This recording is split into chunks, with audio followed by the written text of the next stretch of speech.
നമസ്കാരം. Raf talk ഫുട്ബോളിലേക്ക് എവർക്കും സ്വാഗതം. വേൾഡ് കപ്പിൻ്റെ ഫൈനലിൽ എക്സ്ട്രാ ടൈമിൽ ഒറ്റ ഗോളിൻ്റെ നേരിയ മാർജിനിൽ സ്പെയിനോട് പരാജയപ്പെട്ട ശേഷം ലയണൽ സ്കലോനി ആ കളിയെ വിലയിരുത്തിക്കൊണ്ട് വിശദമായിട്ടൊരു പ്രതികരണം നടത്തിയിട്ടില്ല. ഒടുവിൽ അദ്ദേഹം മൗനം വെടിയുന്നു.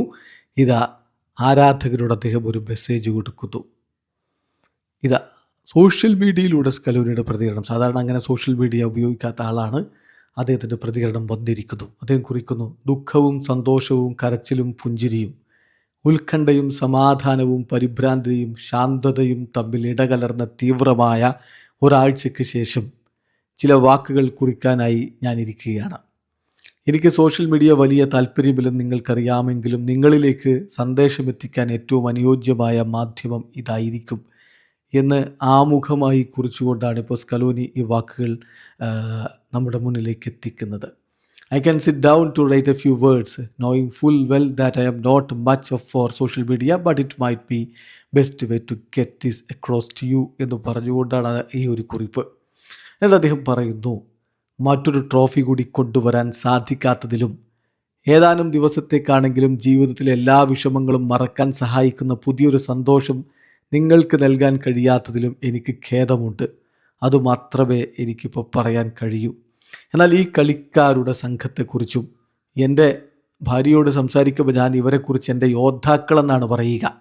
അവരെക്കുറിച്ചും ഞങ്ങൾ നിങ്ങൾക്ക് കാണിച്ചു തരാൻ ശ്രമിച്ചത് എന്താണ് എന്ന് നിങ്ങളെന്നും മനസ്സിൽ സൂക്ഷിക്കേണ്ട കാര്യം എന്താണ് എന്നുള്ളതും ഞാൻ നിങ്ങളോട് പറയട്ടെ. I want to hold on to what we have tried to show you with this group of players, my warriors as I would call them when talking about them to my wife എന്ന് പറഞ്ഞുകൊണ്ട് അദ്ദേഹം കുറിക്കുന്ന ചില പ്രധാനപ്പെട്ട കാര്യങ്ങളുണ്ട്. പരിശ്രമം, ആഗ്രഹം, ലക്ഷ്യബോധം, എനിക്ക് സാധിക്കുമെന്ന മനോഭാവം, അതും എല്ലാം നമുക്ക് പ്രതികൂലമാകുമ്പോൾ തോറ്റുകൊടുക്കാതിരിക്കൽ. അതായത് നിങ്ങളിൽ ഇനി ഒന്നും ബാക്കിയില്ല, എല്ലാം സമർപ്പിച്ചു കഴിഞ്ഞു എന്നുള്ള തോന്നലിലും തോറ്റുകൊടുക്കാതിരിക്കുക. എല്ലാം സമർപ്പിക്കുക എന്ന് പറഞ്ഞാൽ നമ്മളെ എതിർക്കുന്ന കുറേ ആളുകൾ നമ്മളെ തളർത്താൻ വേണ്ടി ശ്രമിക്കുമ്പോഴും നമ്മൾ പോരാടി നിൽക്കുക, നിലനിൽക്കാൻ സർവൈവ് ചെയ്യാനുള്ള അറിയൽ, അതുപോലെ തന്നെ കാലുകൾ മസ്തിഷ്കത്തെ അനുസരിക്കാതിരിക്കുമ്പോഴും നിവർന്ന് നിൽക്കാൻ ആഗ്രഹിക്കൽ, ഈ ഒരു മനോഭാവവും ഇത് ഞങ്ങൾ സമർപ്പിച്ചു എന്നുള്ളതുമാണ് യഥാർത്ഥ ട്രോഫി എന്ന് അദ്ദേഹം പറയുന്നു. The effort, the drive, the desire, the I can do it, the refusal to give up എന്നൊക്കെ പറഞ്ഞുകൊണ്ട് അദ്ദേഹം വിശദമായിട്ട് പറയുകയാണ്. ഈ ഒരു പോരാട്ട വീര്യമുണ്ടല്ലോ, മനോവീര്യമുണ്ടല്ലോ, ദാറ്റ്സ് ദി റിയൽ ട്രോഫി.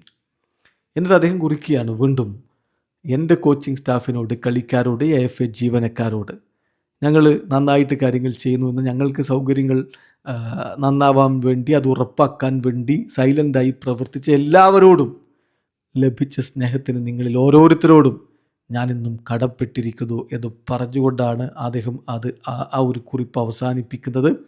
അതോടൊപ്പം തന്നെ അദ്ദേഹം പോസ്റ്റ് സ്ക്രിപ്റ്റായിട്ടൊരു ചെറിയ കുറിപ്പ് കൂടി ഇടുന്നുണ്ട്. അത് ഒരു അർജൻറ്റീനിയൻ സുഹൃത്തുള്ളവനൊരു നിധിയുണ്ട് എന്നാണ്.